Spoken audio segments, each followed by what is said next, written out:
te puedes arrancar. Listo. Pongo a admitir todos.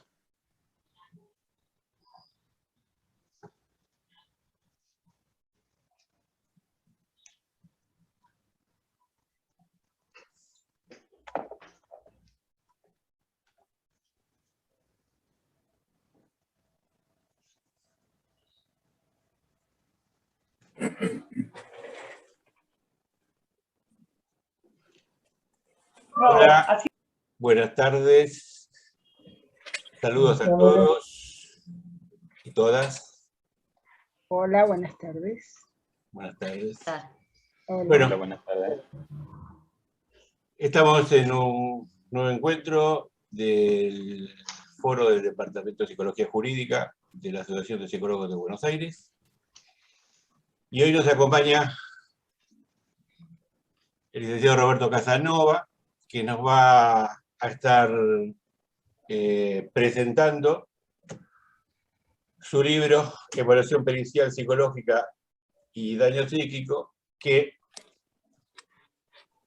lo presenta cuando ya está casi todo vendido, porque ha tenido una gran aceptación, y hoy nos va a estar comentando, y va a estar acompañado con Pablo Martínez, Agustín Costallau, que son colaboradores en el libro y también son parte del equipo docente de diversas actividades que conformamos. Bueno, Roberto, ¿querés presentarte? Sí. No te presento porque Nos conocemos, la mayoría nos conocemos casi todos, es una persona muy conocida en el ambiente, en este espacio, y bueno, sería redundante, entonces, Roberto, podés hablar. Bueno, estoy acá, dame un minuto que voy a... Ahí está, estaba sacando el fondo porque estaba molestando. Ahí está, tenía como la niebla del otro día atrás mío. Bueno, gracias a todos por estar en un horario difícil porque es el mejor horario para trabajar, es donde los pacientes salen de trabajar y nos cuentan sus problemas. Entonces, gracias porque algunos ya nos conocemos, lo estoy viendo y sé que han acomodado agenda para estar acá. Particularmente, bueno, un lindo momento porque quizás no parece, pero internamente estoy nervioso, pasan todo eso que pasa con sudoración, palpitaciones, casi un ataque de pánico, pero es una sensación que de vez en cuando está bueno sentirla de nuevo porque significa que uno está haciendo algo que cruza un límite, ¿no? Se va superando un poquito. Así que bueno, gracias. Gracias a la Asociación de Psicólogos de Buenos Aires, de psicólogas y psicólogos de Buenos Aires, digo bien, por organizar esto. Hacer estos encuentros lleva su tiempo, lleva su recurso humano, lo sabemos, y bueno, la asociación se ha brindado para esto. A vos, Carlos, que empujaste a hacer esta presentación, yo particularmente no sabía si hacerla, porque uno dice, más que hablar del libro, quizás está bueno leer el libro. Pero Carlos me explicó el sentido, ¿no? También de contar el sentido del libro, que a veces las páginas del libro no lo dicen. Entonces, esa es la idea.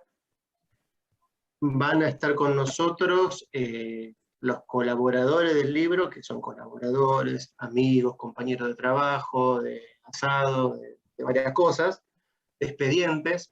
El licenciado Pablo Martínez Suárez de Lima, que ya le voy a dar pie, el licenciado Agustín Costallau, y bueno, el Carlos Reinaldo Miranda, que coordina el encuentro, pero también colabora con una sección en el libro, que después vamos a ver un pedacito para que la comenten, aunque sea brevemente.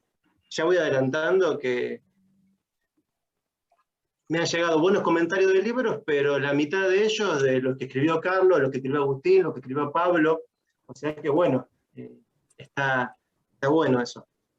Y ahora, antes de empezar a contar bien el tema del libro, quisiera darle pie a quien creo que fue un aliado central por su paciencia, por su presión sana, por su decirme, Roberto, ahí ya va a estar, y dale, vamos, que esto, que el otro, que es Carlos Caporali, que es el representante de la editorial del libro, que fue recomendado por Agustín Costalló, que ya tiene su libro, también publicado en la misma editorial. Pero bueno, para mí fue importante contar con la editorial porque, como le dije a Carlos Caporali en su momento, averigüé otras, más por el nombre, ¿no? Uno busca el nombre reconocido, y vi que esas editoriales no tenían lo que yo buscaba, que me dejaran meterme en la edición, en el diseño de tapa, en la letra, en los márgenes, y no me daban ese lugar.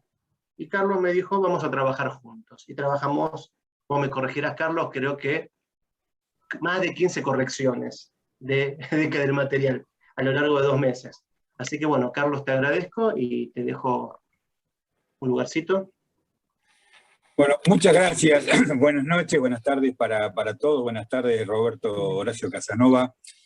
Estamos presentes con los 2 titulares de Abarcar Ediciones, que así es el nombre, como ya lo mencionaste, de nuestro emprendimiento editorial, que nace a partir de una necesidad docente, porque luego de haber trabajado muchos años como docente de la carrera de edición en la Facultad de Filosofía y Letras de la Universidad de Buenos Aires, se me ocurrió que no había nada mejor que trabajar en caliente, en vivo con los alumnos y poder darles la posibilidad de que conocieran cómo se edita en forma real. Bueno, pasaron los años y suceden cosas con el transcurso del tiempo, como todos sabemos, pero algunas inéditas. Por ejemplo, al conocer al licenciado Agustín Costalló, nunca creí que esto se iba a reproducir, que iba a haber una cantidad más importante de psicólogos rodeándome, y yo pensando que iban a estar analizando el trabajo. Bueno, sí, así fue. El licenciado Roberto Casanova es un gran analista de los trabajos editoriales, un gran creativo, y la verdad es que estoy de acuerdo con todo lo que has dicho, Roberto, pero si no estamos los editores para colaborar con los autores, ¿para qué estamos, ¿no? Así que estamos muy, muy agradecidos, muy satisfechos. Tu obra se ha posicionado en una de las más vendidas, en una de las plataformas más importantes del país y del mundo entero. Y yo creo que no hay nada mejor que la satisfacción del trabajo realizado, del trabajo bien realizado. Por supuesto que somos perfectibles y de alguna manera lo vamos a mejorar, seguramente se reproducirá con el tiempo. Pero ha sido muy satisfactorio conocerte, Roberto Casanova. Esta vez las recomendaciones del licenciado Costalló fueron muy buenas.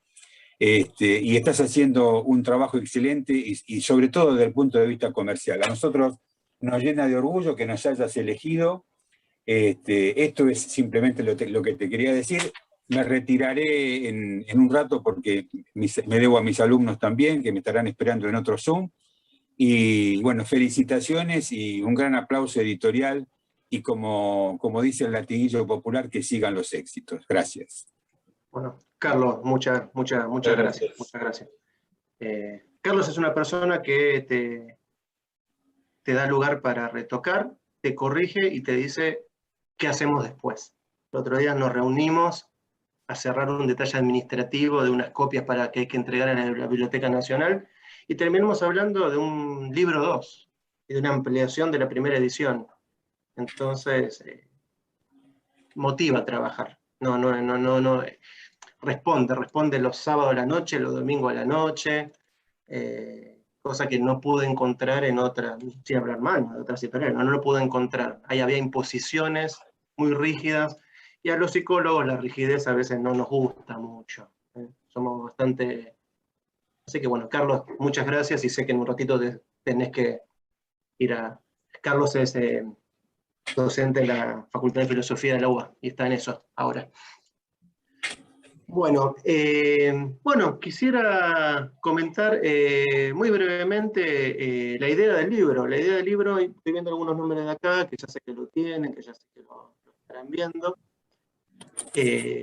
La idea del libro nace históricamente, recién no sé si voy a ver si está por acá, porque...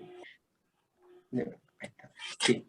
Bueno, está por ahí, nace de una frase, capaz que fueron 5 segundos que la doctora Poole ni debe recordar. Pero cuando la doctora Poole... Acá estoy. ¿Qué tal, Estela? Bueno, gracias por... Sé que estabas con cuestiones tuyas y gracias por estar un segundito.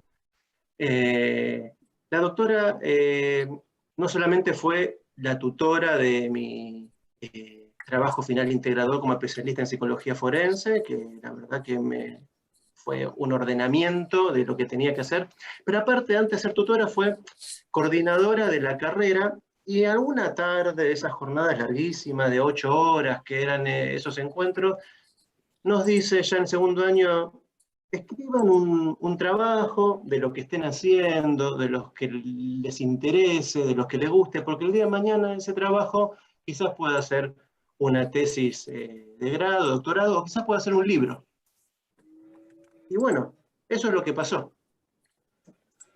Lo que yo ya venía pensando en segundo año, que se convirtió en TFI, y se convirtió en libro, porque la base de este libro, que ya tiene de 500 páginas, que quizás triplica el tamaño del TFI, pero la base era lo que está en mi TFI.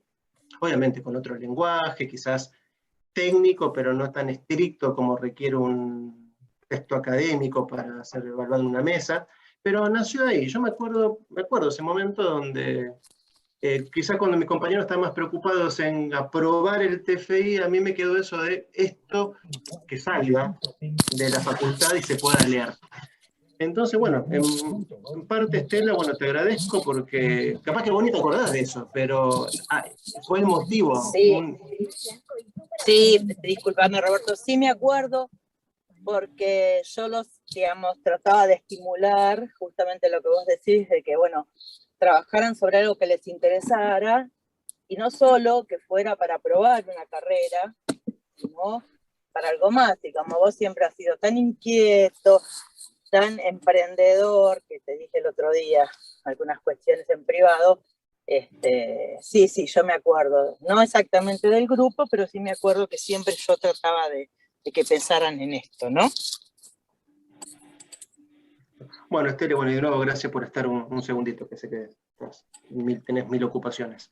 Y bueno, y el sentido del libro quedó por ahí, se fue edificando, después fui haciendo otras cuestiones que ya de formación, de capacitación, de cursos, y mismo de los alumnos venía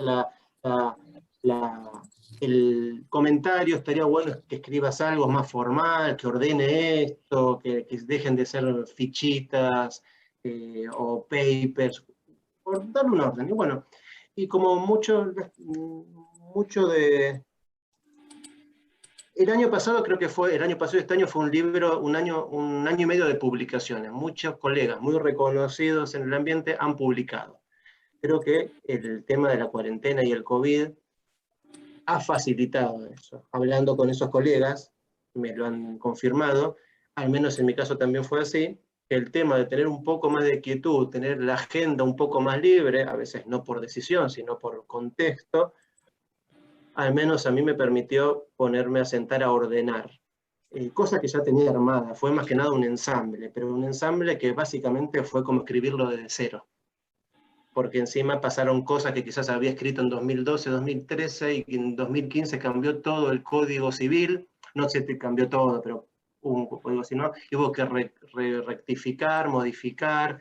Bueno, prácticamente fue como escribirlo de cero. Recuerdo que el libro lo empecé a armar finales de enero y lo terminé primera semana de abril. Después la edición con Carlos. La idea es esa, la idea es, está pensado como un libro que dé las pautas teóricas y prácticas para intervenir como perito psicólogo en el ámbito forense. Es medio una redundancia eso, el perito psicólogo está siempre en el ámbito forense, pero bueno, era la idea que sea claro. Es un libro de divulgación científica, no es un texto académico científico porque no tiene ese formato. Pero a mí me gusta decir que es un libro de divulgación científica, que sirve para abogados, sirve para peritos psicólogos, para usuarios del Poder Judicial, para funcionarios. Sé que lo están leyendo abogados de juzgados civiles, comerciales, peritos, abogados laboralistas. El libro se lee y enseña cómo hacer las cosas. Entonces yo, muy por encima, no creo interesante ver voy a compartir pantalla, porque si no se va a hacer muy largo, muy tedioso, pero que por lo menos quisiera mostrar el índice. El título del índice, más que nada. Los títulos, para que vea de qué trata. Igual yo le voy a dar un link, el link es este, www.periciapsicológica.com/libro. Ahí está este índice y está el link de compra y un mail por si me quieren preguntar algo. Eso lo pueden revisar ahí. Pero más o menos quiero ver los títulos de los capítulos. Primero es un título general, el rol de perito psicólogo en el ámbito forense. Este es el capítulo que a mí personalmente más me gusta. Es el título, ese capítulo, menos técnico, menos práctico, más teórico, pero es el que al menos yo más disfruté escribir y quizás más me costó, porque es el libro donde el perito que quiere ser perito va a encontrar a qué se refiere esto. Después, a partir de ahí, ya es más especializado. La figura del consultor técnico. Encontré que de mucha bibliografía, porque este libro también nace de mucha revisión bibliográfica, como les digo, tiene como base un trabajo de posgrado que necesitó mucho fichaje.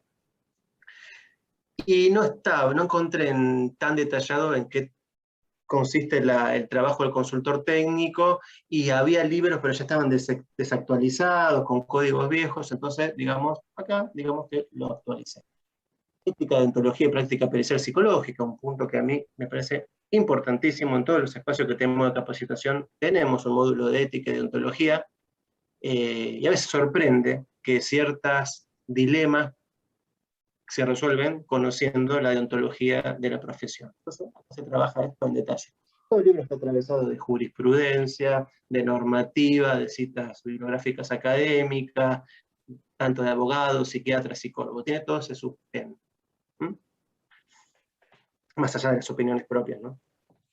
Después una delimitación y detección de daño psíquico, donde planteo una definición, según mi concepción, actualizada e integral de daño psíquico, que ahora voy a mostrar, donde es, un aporte novedoso que presento, donde agrego ciertos ejes que en una revisión de creo que alrededor de 30 definiciones de daño psíquico que revisé, entre psiquiatras, abogados, psicólogos, no encontré ninguna. Y esta es una definición que es post modificación del Código Civil, con el Código Civil nuevo. Pero bueno. Uso del DCM y el SI en psicología forense.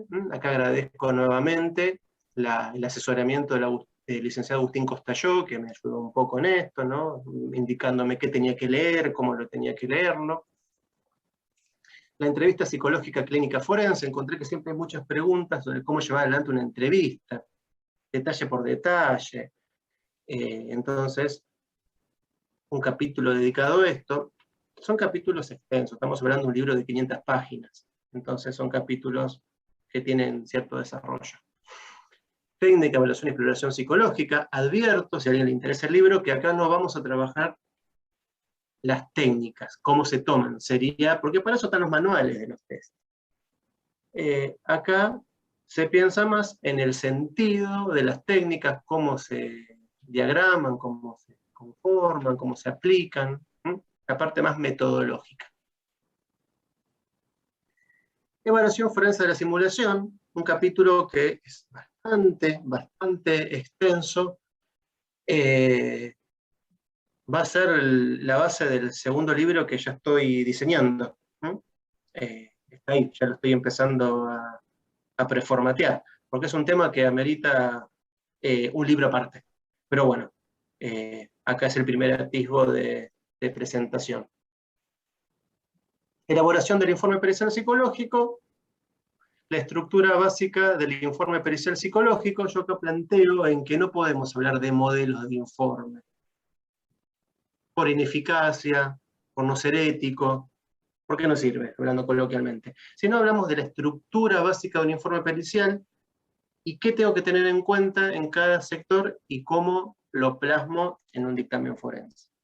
Estoy simplificando mucho, obviamente que esto, quien me conoce un poquito como escribo de las redes, o sabe que soy muy parafraseo y muy redundante en las cosas. Eso tiene una explicación muy didáctica, por decirlo así.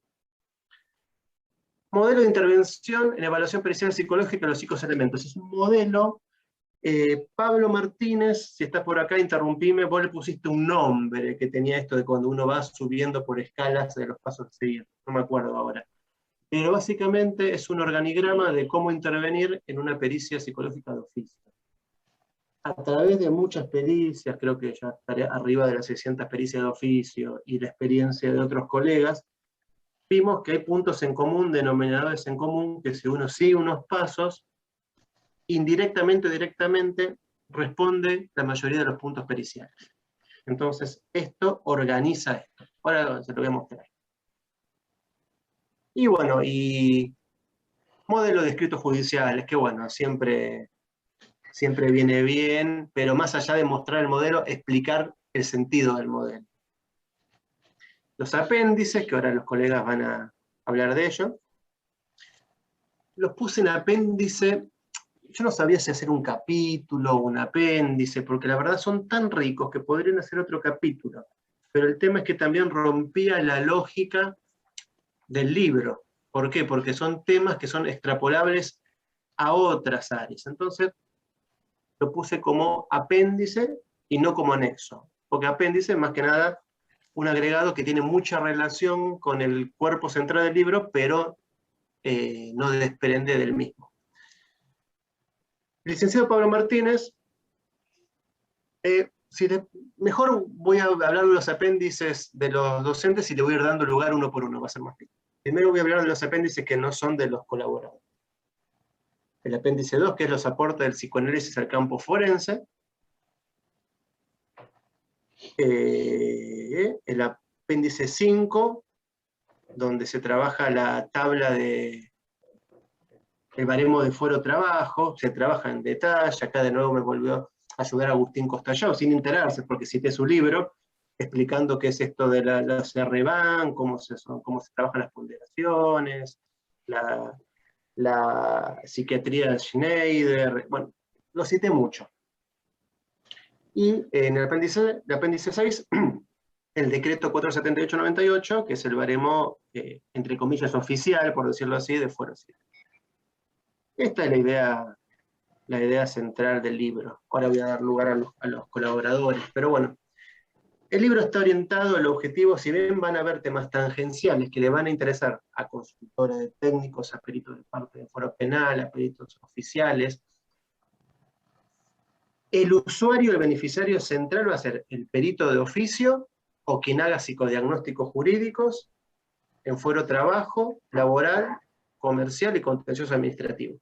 Ese va a ser el usuario. Y obviamente todos los abogados, porque nos guste o no, estamos entre colegas, es un libro que si un abogado lo estudia, aprende a redactar un pedido de explicación o de impugnación de nuestro trabajo. Porque es un libro que dice cómo se deben hacer las cosas. Y citado con bibliografía, con normativa, con jurisprudencia. Entonces, un letrado que agarre el libro, lo estudie y lo use para hacer un escrito, no va a hacer la vida un poco más difícil. Entonces, ¿por qué? Porque uno está mirando de un lado o del otro, pero el objeto de estudio es el mismo y las cosas se hacen igual. Al menos en el estado de arte que trabajo en este libro. Me gustaría entonces ahora,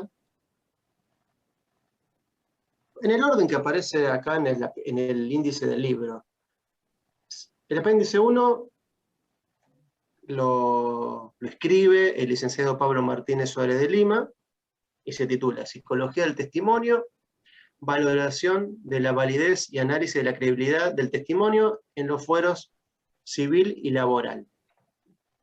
Pablo, si querés abrirte el micrófono, básicamente yo les comento, él habla de lo que es la psicología del testimonio muy brevemente, y propone un posible uso del SBA, que ahora va a comentar, en foros civiles, que es una novedad que yo sé que él va a trabajar en su futuro trabajo. Bueno, Pablo, ¿andás por ahí? Acá estoy, Roberto. Bueno, cuando Mirá, quieras.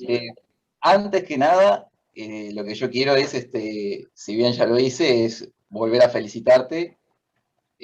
Primero porque, no solamente por el éxito del libro como desde el punto de vista comercial, sino desde el punto de vista de profesional, o sea, es un aporte, sabemos que esto es un aporte a nuestra área, así que felicitaciones y agradecerte también por la invitación a participar del libro, agradecerte en general porque Roberto Casanova es un colega muy,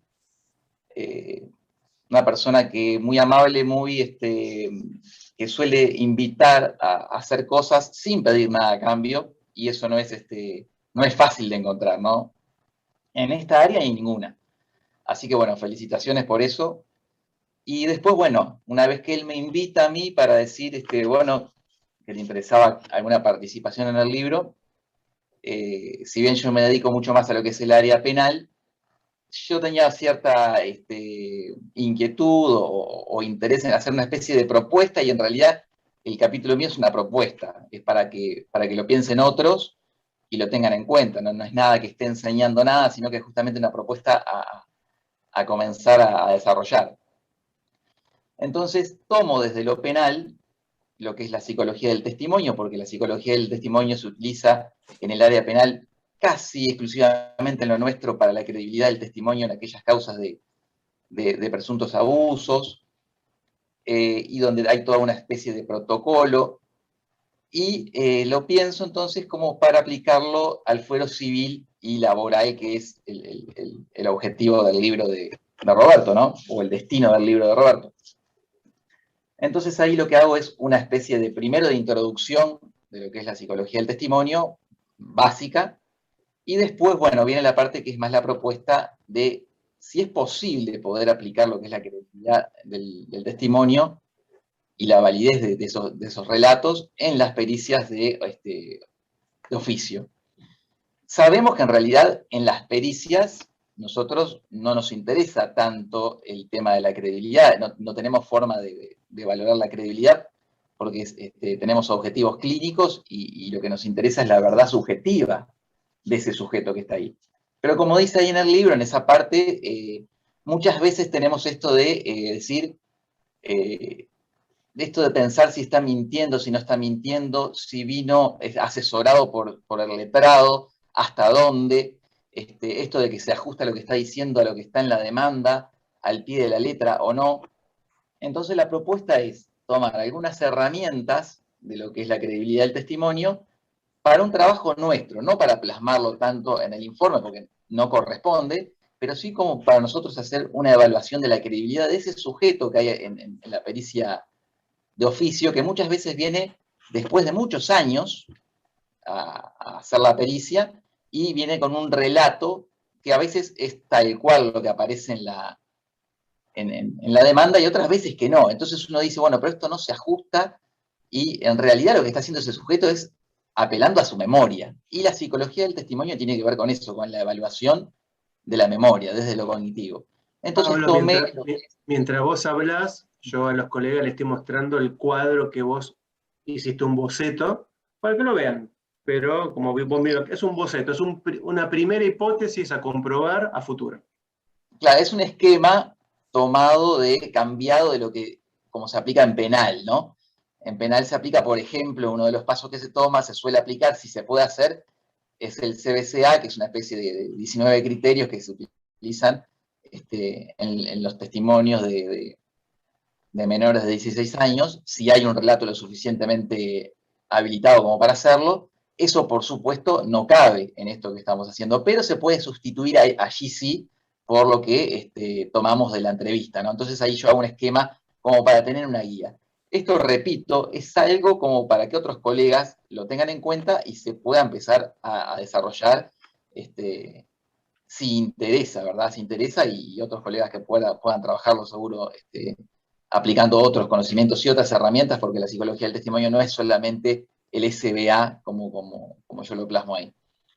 Ese fue el aporte que me pareció conveniente hacer para este libro. Y bueno, esperemos que guste y que interese y que otros quizás puedan seguir desarrollando. Y que llame un poco también en interés de lo que es la psicología del testimonio, que, como repito, tiene mucho más campo y más significado en lo que es en el área penal y principalmente en el análisis de las declaraciones en cámara Gesell. Básicamente es eso. Roberto nos dice que ha tenido una buena repercusión. Bueno, agradezco entonces la repercusión y bueno, esperemos ahora el próximo libro de Roberto, que seguramente va a ser muy interesante y que tiene contacto esto con lo que es el tema de la simulación. Si bien la credibilidad del testimonio no es detectar mentiras, no tiene que ver con eso, se vinculan en cuanto a la metodología. Es una metodología mucho más estricta en cuanto a lo que es la memoria, el estudio de la memoria y el estudio de aquello que está en la narrativa de la declaración, no tanto en lo postural, no tanto en lo clínico, en lo gestual, como lo hay desde otras áreas que también investigan la mentira o la simulación. Así que Roberto, bueno, muchísimas gracias y felicitaciones, y para la próxima vamos a estar atentos para otra invitación que nos hagas. Así, antes vamos a hacer la reunión con lo tuyo, que vos no querés que hablemos mucho, pero va a ser antes. Bueno, no, lo mío es, ahora que ya lo decís, lo mío es un trabajo que estoy haciendo también por escrito, que seguramente vaya a estar para el año que viene, pero ahí sí ya va a ser dentro del área penal, enfocado un poco ya más a los peritos de parte, y que tiene que ver con esto de la evaluación en cámara Gesell, porque el grueso de la tarea del perito de parte, por lo menos en este momento, es en las denuncias de abuso sexual y las denuncias de abuso sexual infantil, sobre todo, ¿no? O en la infancia. Entonces es un poco sobre eso.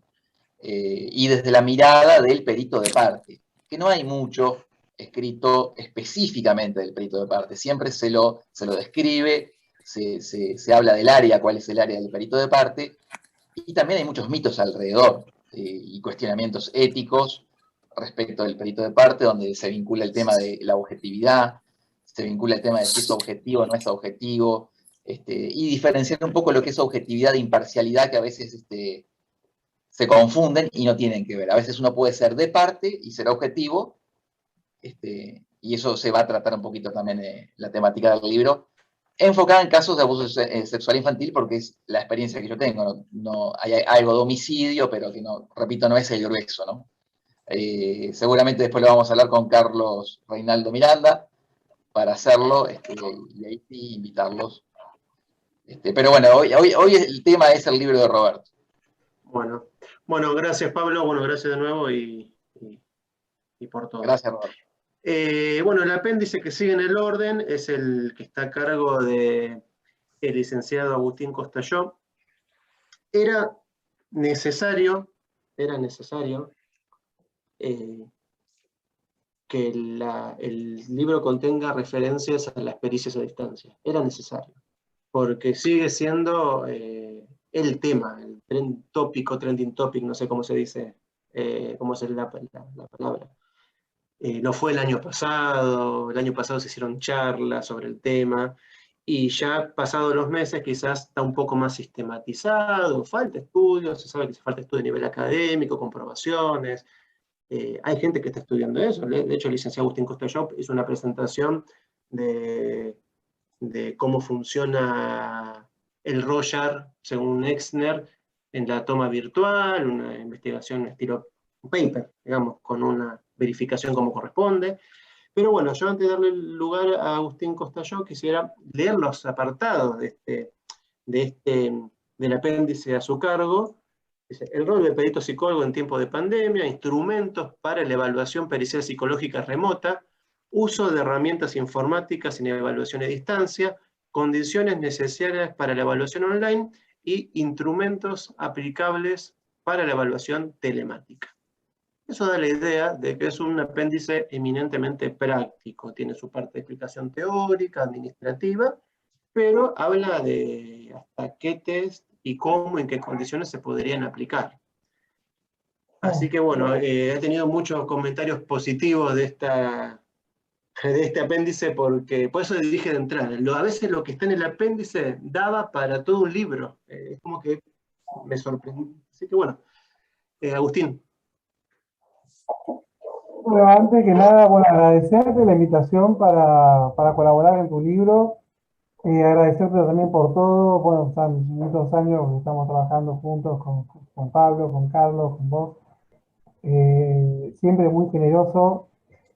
Eh, la verdad, muy, muy dado, muy desde el humano, muy puesto en los demás. Como dice Pablo, bueno, siempre sin pedir nada a cambio, hacer cosas, siempre buscas hacer cosas sin pedir nada a cambio. Desde ese lugar, aparte de lo académico, construís mucho. El perfil del estudio también pasa por ahí, pasa por construir con los demás. Siempre estamos contactándonos con colegas que también supervisan, que también hacen cosas y demás. Eh, y bueno, nada, aprovechar un poco la oportunidad para eso, bueno, para agradecerte, felicitarte. Y bueno, tema del apéndice del libro, sin espolear, habla de que básicamente ya, digamos, las pericias de manera remota tienen dos lazos. Un lazo reglamentario, que es que se modificó la ley de ejercicio de la psicología el año pasado, y que básicamente lo que la ley dice es que lo que el ente regulador no diga al respecto, o sea, lo que el colegio profesional no diga al respecto, online igual presencial, desde el punto de vista jurídico. O sea, lo que la ley dice es que si el colegio no dice nada, online igual presencial. No hay que bueno, que a lo mejor que lo que pasa es que sé yo, que sé cuánto, no. Online igual presencial. Eso es lo que dice la ley, ¿no? Después la otra beta que tiene es la cuestión, digamos, más técnica, que es que nosotros para hacer pericias necesitamos acudir a la evaluación psicológica. Y la evaluación psicológica de manera remota ya existía por teléfono en línea, en los años 90 en el interior más profundo de Estados Unidos. Ya existía en los años 90. Desde ahí hay toda una serie de trabajos, bueno, que se fueron expandiendo al resto del mundo. Hubo trabajos en Australia también, porque, digamos, los países extensos como el nuestro, como Australia, como Estados Unidos, como Rusia, bueno, nuestros países tienen un interior profundo donde, digamos, quedan lejos los servicios. Y entonces, cuando llegan los servicios de comunicación, comienza la teleasistencia. Entonces, desde ahí ya hay normas internacionales en materia de evaluación psicológica a distancia, pero desde Añares, desde los 90 que se está estudiando y hay infinidad de papers, infinidad de trabajos. Y bueno, y digamos, antes de ver el tema de, bueno, está todo muy bien descrito en el libro. Sí, disculpa que te interrumpa, Agustín. De hecho, vos en el libro, en tu apéndice, mencionás los textos, los historizás, los detallás para que los colegas capaz que lo puedan citar en algún momento para justificarse en el modo de trabajo. Sí, Eso está en la bibliografía también. Lo único que les voy a spoilear, porque no les quiero spoilear todo el anexo, es este apellido, Luxtor. Luxtor. Es el encargado de la APA en materia de teleevaluación. Es el que se encarga del tema, pero no ahora con el coronavirus. Añares antes, pero añares antes. Es el que más sabe del mundo en materia de teleevaluación, es Luxtor. Y bueno, y tiene unos papers muy fáciles. La APA tiene dos betas. Una beta hipertécnica de papers muy caros para evaluar lo que ustedes quieran, y recomendaciones. Y las recomendaciones están dadas exactamente, ahí está la cita del texto del doctor. Y las recomendaciones están hechas en, digamos, en un idioma muy coloquial, que verdaderamente no hay que recibirse de nada para entenderlas. Y Luxor tiene de los dos, como es miembro de la IPA, digamos, es autoridad en la IPA, entonces tiene de las dos cosas. Tiene papers, ¿no es cierto?, donde hay trabajo empírico y demás, y a su vez también hay recomendaciones donde Luxor te explica en un castellano muy fácil, más o menos cómo laburar con esto. Y bueno, nada, agradecerte de nuevo, no me quiero extender mucho más que eso, porque extenderme más es expoliar. La verdad el libro te salió fenómeno, se nota tu rasgo obsesivo en cada página, cada letra. Nada, cuando uno es obsesivo lo mejor que puede hacer es escribir, porque si no sufre. Sí. Aparte no, es verdad, o sea, capaz que no tenemos el tiempo acá para el apéndice, pero yo decía, o sea, es muy interesante el apéndice de Agustín porque él hasta explica cosas que los colegas se vienen preguntando hace un año. ¿Cómo hago para que firme el protocolo a distancia, sea válido, legal? Él da opciones que desde lo digital, desde el correo, y me lo explica con qué programa, cómo hay que hacerlo. O sea, es muy difícil. Hay que leer el apéndice. O sea, yo por eso te dije, Agustín, es para hacer de ese apéndice un libro aparte. Pero bueno, son tareas a Sí, futuro. hay cursos de eso, sí, está el curso bueno, que tiene Bello con la gente de psicólogos forenses, hay todo tipo de capacitación sobre eso, el mundo, es para un capítulo aparte, sí. Pero bueno, nada, la idea es no espolear, porque sí, hay mucho escrito ahí de cosas bien prácticas y concretas, basado mucho en Luxor, ¿no? O sea, Luxor, la idea es, como es autoría de la IPA, no es solamente escribir cosas hiperacadémicas, sino también escribir cosas sencillas, recomendaciones, ¿sí?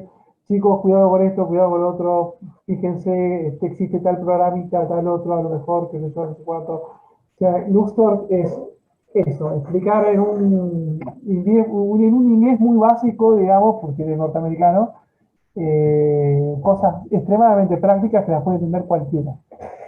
Y bueno, nada, eso.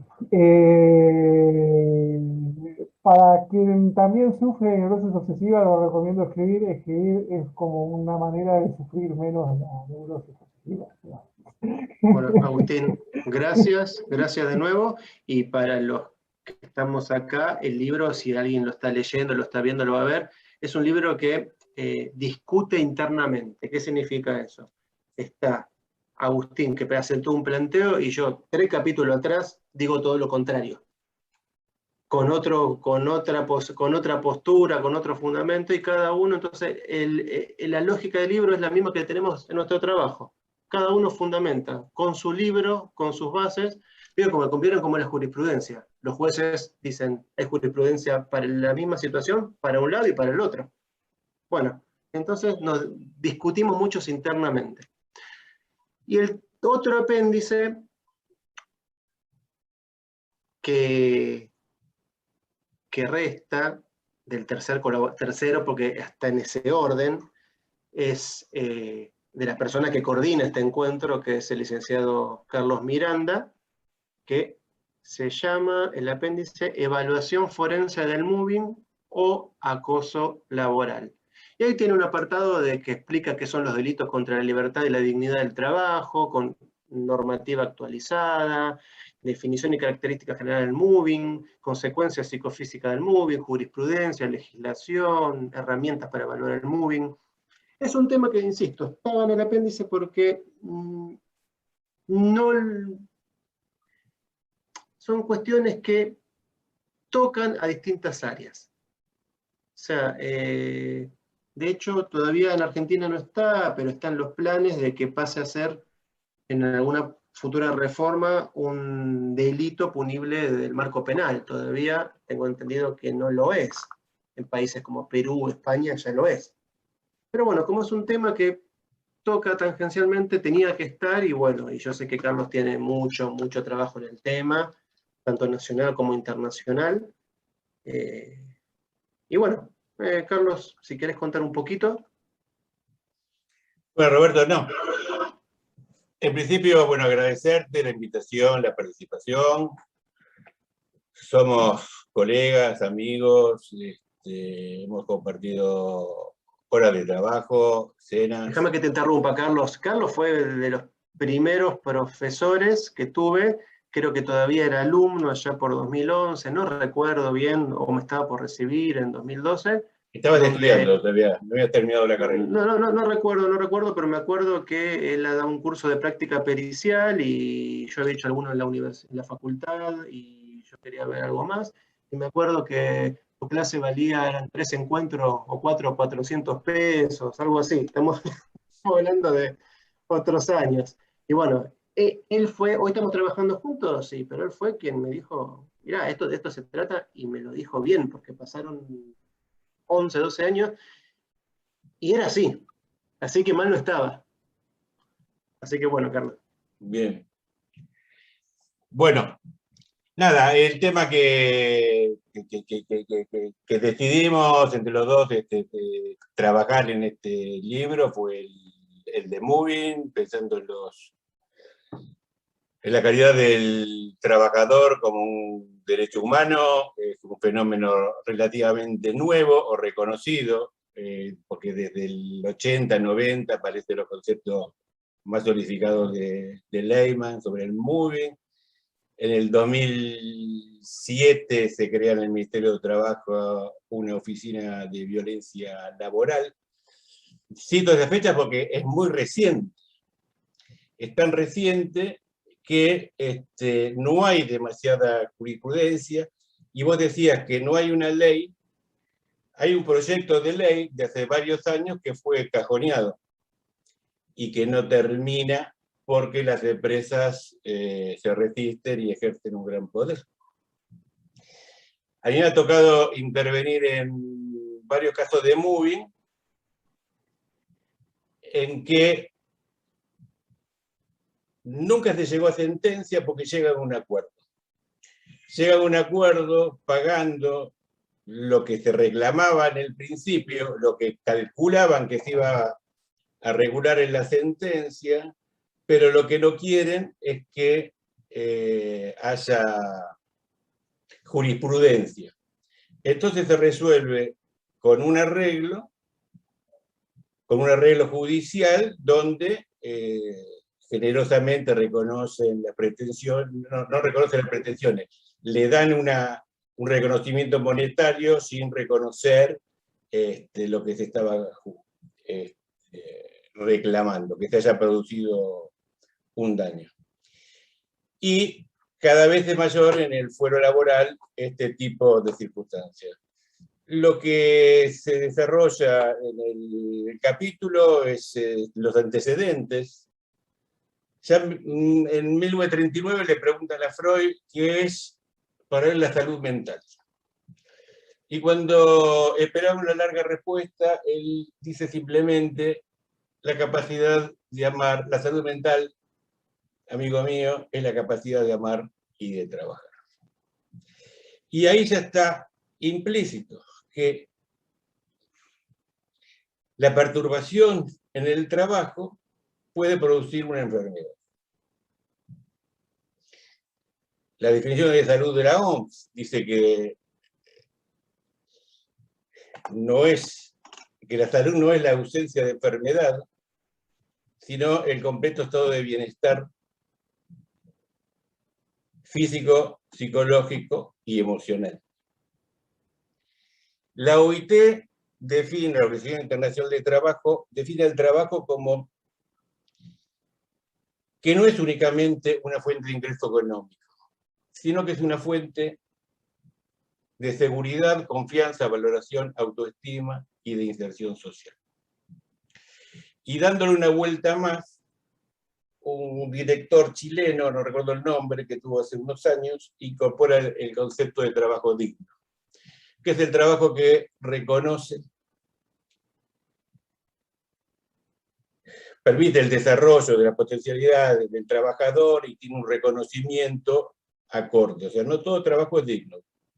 Y eso lo sabemos bastante en esta época. Bueno, y después hablamos sobre el diagnóstico, sobre las consecuencias psicológicas, el daño que se produce.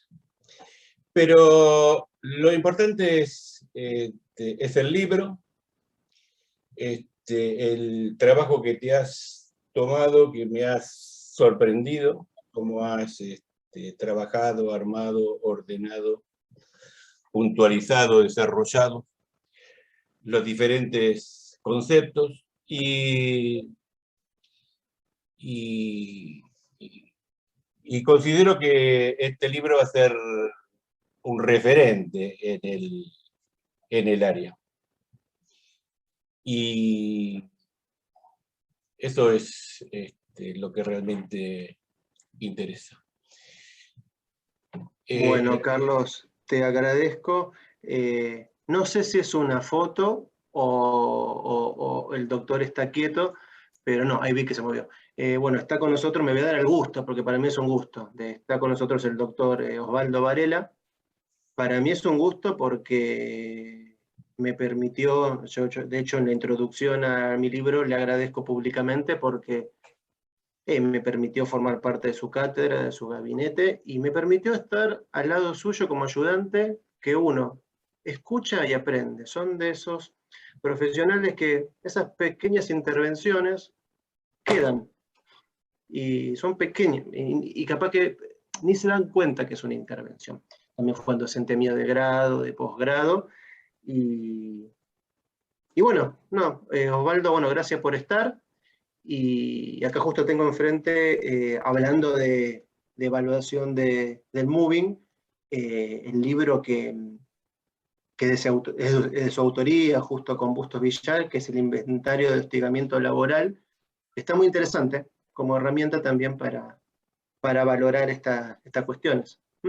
Así que bueno, en su momento estaba difícil de conseguir y Osvaldo muy amablemente me lo facilitó. Así que bueno, doctor, gracias por estar. Y bueno, Carlos, esto es todo. O sea, voy a la parte formal porque me están preguntando dónde lo pueden conseguir el libro. En Mercado Libre, ponen evaluación pericial psicológica o entran, yo voy a escribir, no, va a ser más fácil así porque ya estoy, porque a veces el chat, los que están con celulares les cuesta verlo. En este link, www.periciapsicológica.com/libro.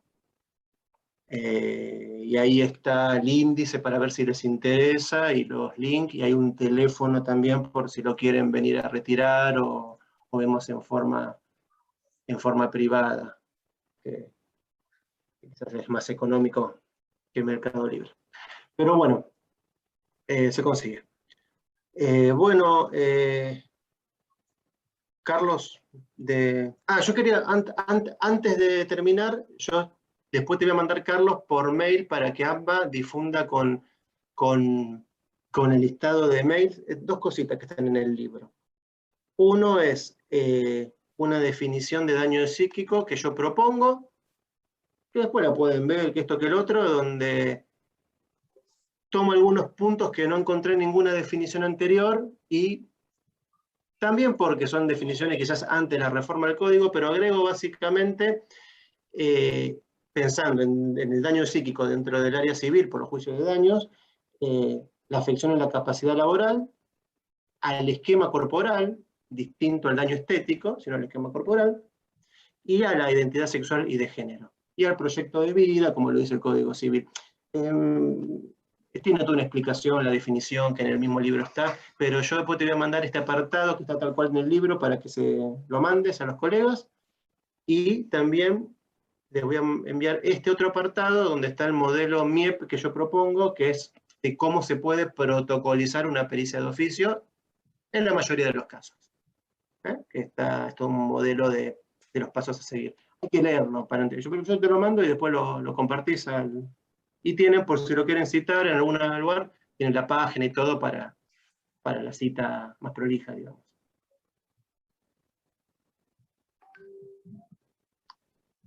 Bueno, listo, Carlos, de mi parte.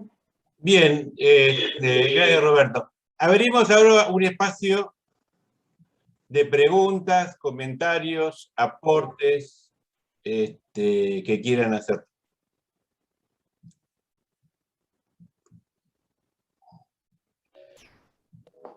Hola, ¿Qué tal? buenas Buenas tardes.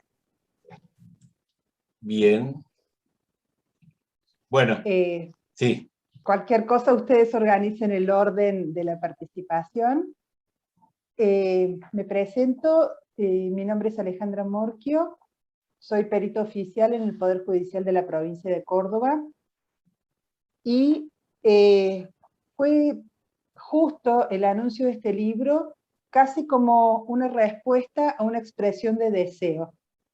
Yo estaba necesitando este libro.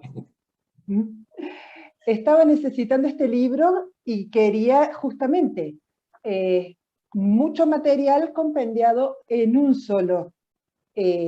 sola obra. Ya lo tengo en mis manos y realmente considero que es un aporte muy valioso para quienes estamos en la tarea pericial.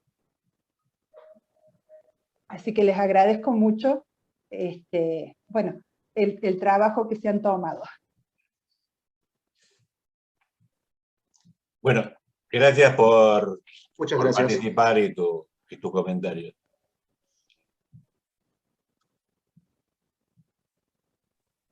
Sí, ¿qué tal? Buenas tardes a todos. Sí.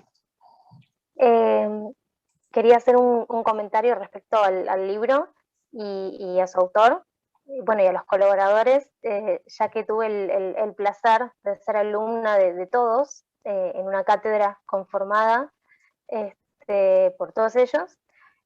Primero felicitar a Roberto por su lanzamiento, por su trabajo. Por el momento no lo he adquirido todavía, pero estoy ansiosa por poder leerlo, porque conozco su manera, su modalidad de enseñar. Durante un año he sido alumna, he cursado y bueno, me he llevado lo mejor. Es muy claro, es muy conciso, y lo más importante de todo es que, por lo menos en lo personal, en mi experiencia particular, me ha acompañado también posteriormente para seguir desarrollándome en este área como profesional. Es decir, independientemente que uno sea o no sea alumno, sea o no sea colega, o comience a hacerlo o se reciba, Roberto está. Y con respecto a los colaboradores también, que han sido profesores, han dado clases muy completas. He tenido contacto también con ellos por fuera de un ámbito educativo y son súper profesionales, y como se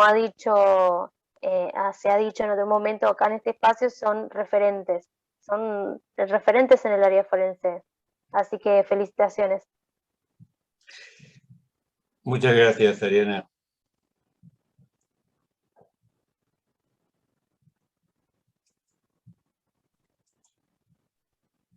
Buenas tardes.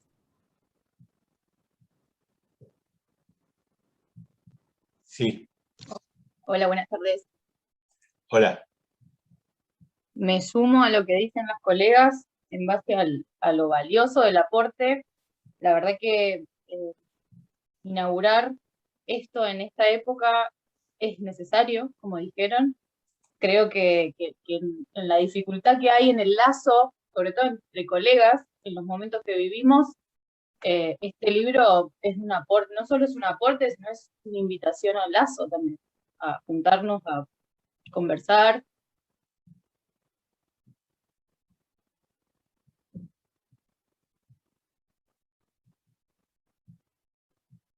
Hola.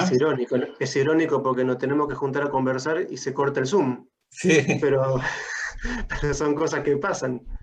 Buenos Aires, me cambié de provincia y es difícil adaptarse a otra provincia y cualquier producción que pueda aunar criterios y apostar al lazo, bienvenida. Felicitaciones y se agradece como colega. Gracias, Laura. Bueno, gracias, Laura. Si alguien tiene el libro, comente más del libro, que es más interesante.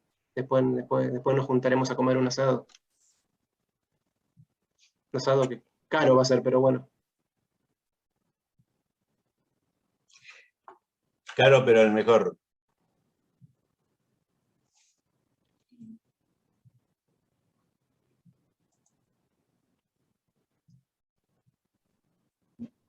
Bueno, Roberto, te felicito por el libro, a Agustín y a Pablo. La verdad, digamos que creo que también es un gran aporte, digamos, a todo el trabajo que se viene haciendo en el ámbito de pericia.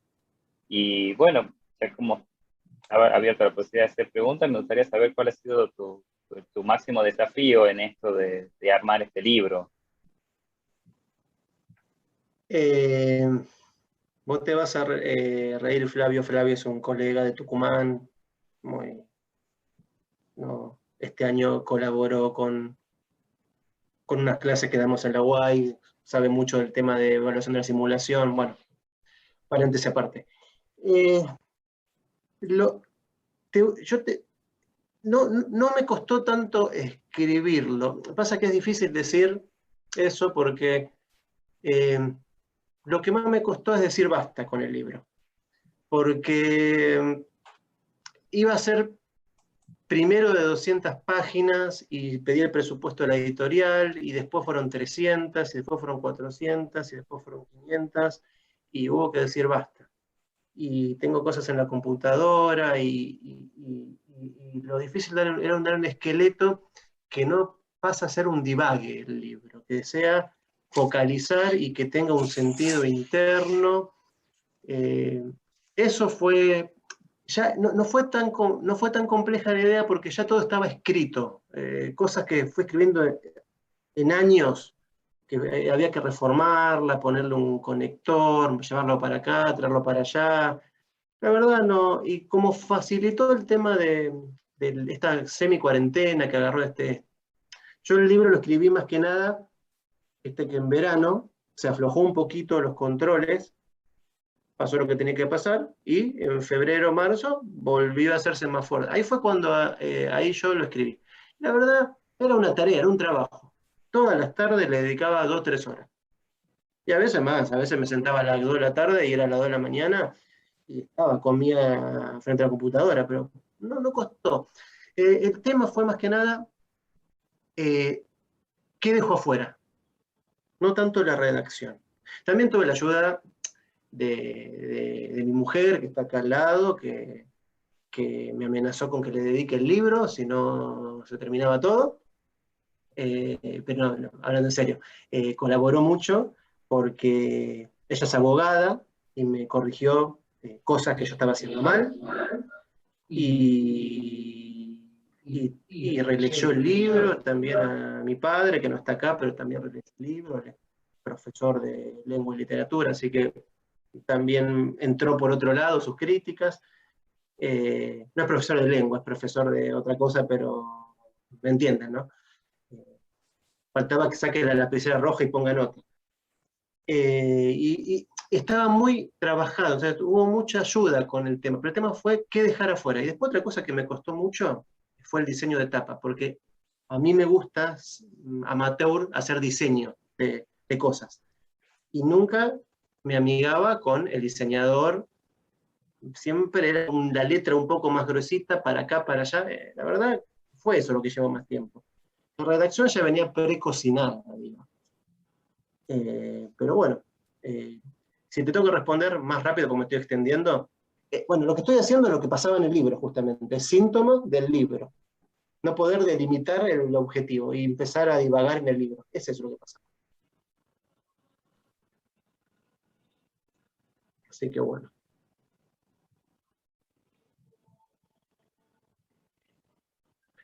Bueno. Bien, ¿algún comentario más que quieran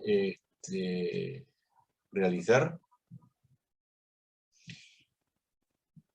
Bueno, están invitados a continuar con este espacio, a participar de este espacio de encuentro, que es los tercer miércoles de cada mes en este horario. En el próximo encuentro va a estar Pablo Martínez, que tenemos que definir el tema, pero va a estar por el tema del perito de parte y su participación, que es un tema que, como han señalado, no está muy desarrollado, ¿no? Sabemos, nos transmiten cómo trabaja el perito de oficio, el perito oficial, y falta y hay pocas sobre el perito de parte.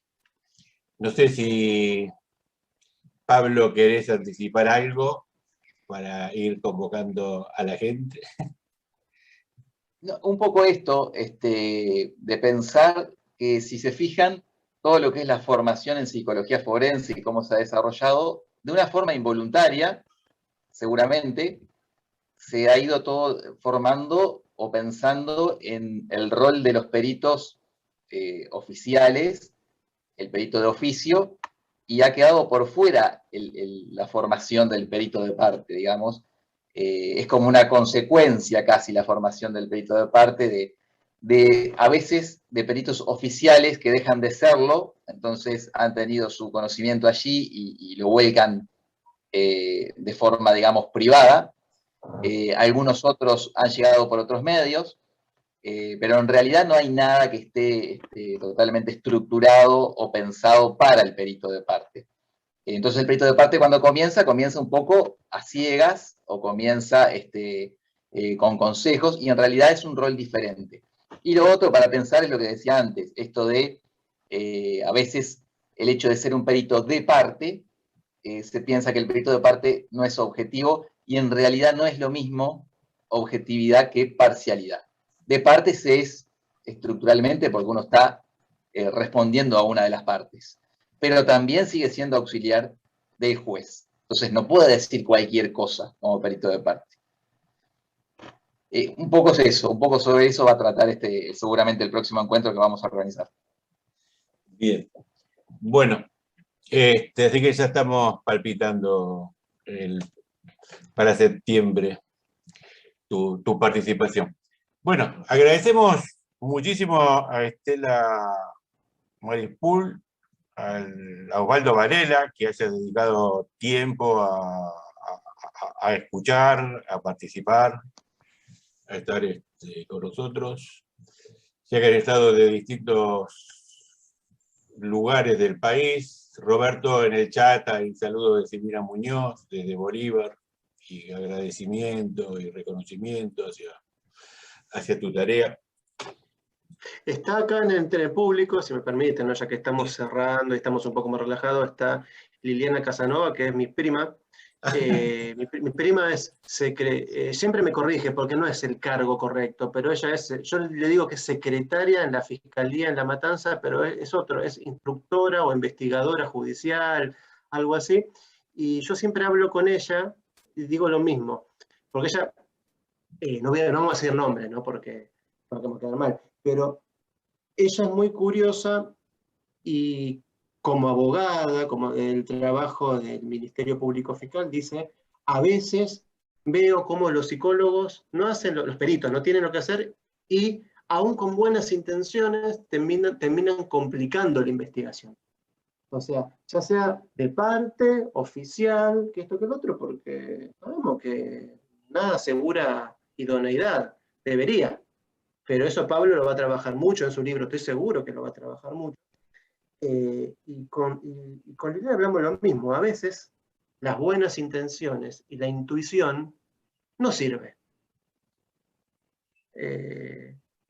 Entonces, ¿qué voy con esto, Pablo, y lo que estamos acá? Que también hay abogados, funcionarios públicos, que necesitan un perito formal. Porque como auxiliares, nosotros damos la respuesta a una persona primero damos datos a la justicia, pero en el fondo de todo eso hay una persona que quiere acceder a la justicia, ya sea derechos civiles, derechos penales, lo que sea. Y a veces los peritos podemos hacer mucho daño. Yo en la introducción de mi libro soy muy antipático cuando empiezo y digo, este libro en parte está orientado a los peritos que no son peritos. O sea, esa ironía, porque uno es perito tan simple como para pagar tanta plata, me anoto y ya está. Pero perito como experto, de cada 10, ¿cuánto? Entonces, tiene que ver con eso, con un acto ético. Y bueno, y nada, y mi prima, que es más obsesiva que yo, le molesta mucho eso. Ella es abogada, la abogada es abogada que va y busca gente en la calle para meter adentro. Voy a saludar. Te estoy quedando así, mal parada, te estoy dejando mal parada, tuviste que hablar, no te quedó otra. No, primero que nada estoy muy orgullosa y no puedo ser objetiva en nada. Muy orgullosa y lo amo profundamente. Es como un hermano más que un primo. Yo tengo tu copia gratis, no te preocupes. Tengo tu copia. Ya la compré, me vas a hacer la firma. No, es cierto, hablamos mucho y digamos, tenemos por ahí, coincidimos en nuestras obsesiones, esto de buscar una respuesta real para la gente que busca acceder a la justicia en respuesta a sus problemáticas. No, nadie busca una resolución judicial si no tiene un problema real, ¿no? Y desgraciadamente sí. Y es muy bueno cuando uno cuenta con un profesional formado al cual consultar y en quién confiar en esa respuesta. Y no son las más de las veces, son las menos. Así que Horacio sabe que he estado con él muchas veces a cualquier hora, haciéndole preguntas y pidiéndole información, porque a veces hacemos el ejercicio ilegal de la psicología, no lo cuenten, pero tratamos de escuchar otras cosas para tratar de nutrirnos más. Bueno, les mando un abrazo a todos, pero especialmente a Horacio. Bueno, ya nos veremos a fin de año.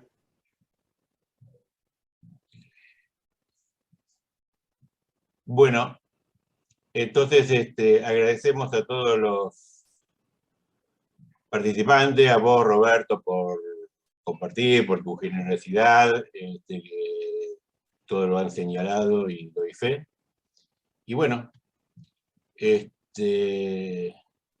nos veremos en el próximo encuentro con Pablo Martínez, el tercer miércoles de septiembre.